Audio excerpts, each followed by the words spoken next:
NASCAR just denied Cleetus McFarland approval to race at Talladega in the O'Reilly Auto Parts Series. The exact moment 1.165 million viewers proved he was bringing new eyeballs to a series that desperately needs. Here's the part that makes this story explode. Cleetus McFarland has 4.6 million YouTube subscribers, finished fourth in an ARCA East race the same day he struggled at Rockingham, is already approved for all Truck Series races and all ARCA races, but NASCAR said not yet to one Superspeedway in the O'Reilly Series.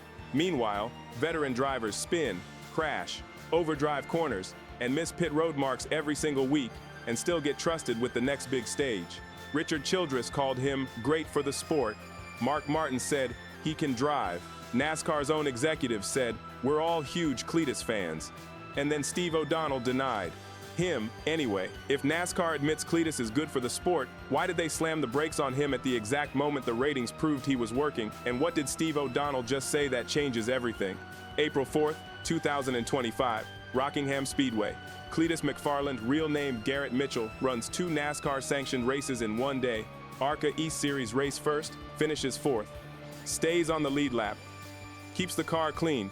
Scores his first top 5 finish in any NASCAR-sanctioned event. That's not a fluke win in chaos. That's a solid, composed run in a stock car on a difficult track.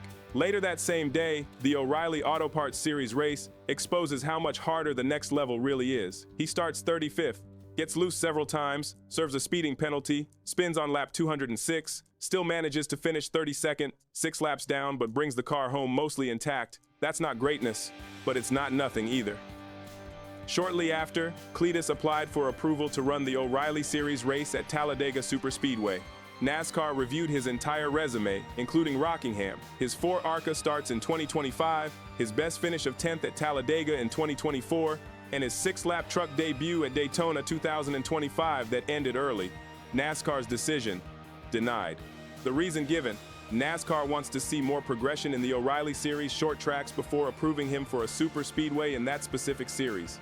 Here's the contradiction that's driving fans insane. Cleetus is currently approved for all NASCAR Truck Series races, including superspeedways. He's approved for all ARCA Series races, including superspeedways. He's approved for all O'Reilly Auto Parts Series short tracks. He is only blocked from O'Reilly Series superspeedways. A distinction so specific that fans immediately smelled inconsistency. If Cleetus can race trucks and ARCA at superspeedways, why is the O'Reilly Series Superspeedway suddenly the red line, and what does that say about NASCAR's real concern? The numbers tell a story NASCAR can't ignore. According to reporting citing Sports Business Journal's Adam Stern, the CW drew a 0.65 rating and 1.165 million viewers for the Rockingham O'Reilly race. That was up 12% in rating and 11% in total viewers from the comparable event last year. Through the first 7 races of the 2025 season, the O'Reilly Series was averaging 1.282 million viewers per race, up 3.6% year over year. Nobody can prove every extra viewer came from Cleetus McFarland, but it's not hard to connect the dots when a creator with 4.6 million YouTube subscribers shows up and the viewership jumps double digits. That's why some fans are furious. From their point of view, NASCAR talks all the time about wanting younger fans, broader attention, bigger reach, and then when somebody actually shows up with all of that built in, the sport pulls him back. The optics are messy. Cleetus didn't go to Rockingham and take out half the field. He spun, he struggled, he learned. He finished the race. He also finished 4th in ARCA East earlier that same day. That ARCA result matters more than people admit. It wasn't a fluke. It was a solid run that proved he can keep a stock car underneath him when the stakes are real. If NASCAR's stated goal is growth and new fans, and Cleetus is provably delivering both, why does the bar suddenly feel stricter for him than it does for developmental drivers who don't bring 4.6 million subscribers? Richard Childress didn't hold back. In his post-Rockingham interview, Childress was unambiguous. He said, "What a great idea, not just for RCR, but for our sport. Here, Cleetus, which is Garrett, has close to 5 million followers. And if we can get 10% of those new fans coming to races and looking at the racetrack because of Cleetus, I know he brought people to Rockingham, brought people watching the race." He also said, "He's a rookie, you know, and I'm proud of what he did last week. He's raced, but he doesn't have the experience. I think some of the drivers are beating him up a little excessive." And then he doubled down. Cleetus did a great job and he loves the sport. He's a car guy, and the fans follow him for that, and he'll bring us a lot of new fans. It's been interesting to watch Cleetus, and seeing what he can do for NASCAR really is what pumps me up. That is not vague support. That is one of the biggest owners in NASCAR history saying very plainly, this guy matters. Richard Childress is not some random team owner trying to hype a sponsor. He is a Hall of Fame team owner who has seen every era of the sport. He openly admitted Cleetus lacks experience, but he also made the business and growth argument very clearly. This is not just about one driver. This is about what that driver can do for NASCAR. If one of NASCAR's most respected voices is saying Cleetus is great for the sport and the criticism is a little excessive, why is NASCAR still holding him back? Mark Martin looked at the Rockingham run and said something that gets lost in the debate. He said, "He didn't exceed my expectations. I expected him to run about like he ran."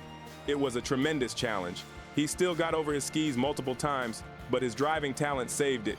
Many other drivers would have wiped that car out in some of those slides and events that he had. I give him credit for that. I think he can drive. He's just got to learn to drive these cars on these tracks. This is the most important quote in the entire story. Mark Martin is not giving out empty praise. He's not saying Cleetus is ready now. He's saying the raw ability is there, even if the polish is not. That is a huge distinction because it means the question isn't, can Cleetus drive? The question is, can Cleetus progress fast enough? Martin is essentially saying, Cleetus has talent that kept him out of the wall when less talented drivers would have destroyed the car. That's not experience, that's innate car control. The implication, if Cleetus gets the reps, the progression NASCAR is asking for is absolutely possible. If Mark Martin, one of the greatest NASCAR drivers of all time, says Cleetus can drive and just needs to learn the cars, why is NASCAR treating this like a safety emergency instead of a development timeline? John Probst, NASCAR's Executive Vice President and Chief Racing Development Officer, made it clear after the Talladega denial. He said, "We're all huge Cleetus fans. We love what he's done to our sport or for our sport, and will continue to do." Probst also clarified that McFarland is approved right now for O'Reilly Series short tracks, all ARCA races, and all Truck Series races. NASCAR wants to see more progression out of Cleetus in the short tracks before approving him for Talladega in the O'Reilly Series. This matters because it shows NASCAR is not rejecting the value Cleetus brings. They're rejecting the timing of the Superspeedway jump in that specific series. This is not a ban, this is a delay. NASCAR's system has always worked this way. For developmental drivers, you prove yourself at short tracks, then you get approved for intermediate tracks, then superspeedways. The controversy is that Cleetus is already approved for trucks and ARCA at superspeedways, so the O'Reilly-specific denial feels inconsistent. If NASCAR loves what Cleetus is doing for the sport, why the mixed approval signals, and what did Steve O'Donnell just say that finally explains the real process? NASCAR President Steve O'Donnell has now spoken directly about the Cleetus approval saga, and what he said is the most important part of this entire story. O'Donnell said the approval process is not fixed to one simple checklist. In his words, it's kind of every race. So we go to the next race. We'll see. Obviously, there's some progression we need to see. He also said, "I applaud our team. It's a tough call. He's a hugely popular driver, but these are the best drivers in the world, and we got to make sure that we got the right guys out there. I think it was the right call. Let's see what he does at the next race. Certainly, we'd like to see him keep progressing, but he's got to do it the right way." O'Donnell is telling everyone three things at once. Popularity is not enough to override NASCAR's safety and progression standards. The door is not closed. Progression can change the answer. The process is race by race, not a permanent ban. Here's the subtle part people miss. O'Donnell is not saying Cleetus will never race at Talladega in the O'Reilly Series. He's saying not yet, and that yet is the entire story. If NASCAR's position is that they need to see progression, what exactly does that progression look like, and is NASCAR giving Cleetus a fair runway to show it? If NASCAR's position is that they need progression, then the best thing they can do is give Cleetus a clear, active runway to progress. The worst outcome here would be using Rockingham as proof he's not ready, while also making it unnecessarily hard for him to get the reps that would make him ready. The positive news is that NASCAR has not done that. Cleetus remains eligible for all Truck Series races, all ARCA Series races, and all O'Reilly Series short tracks. He is not locked out of the ladder. He is still on it.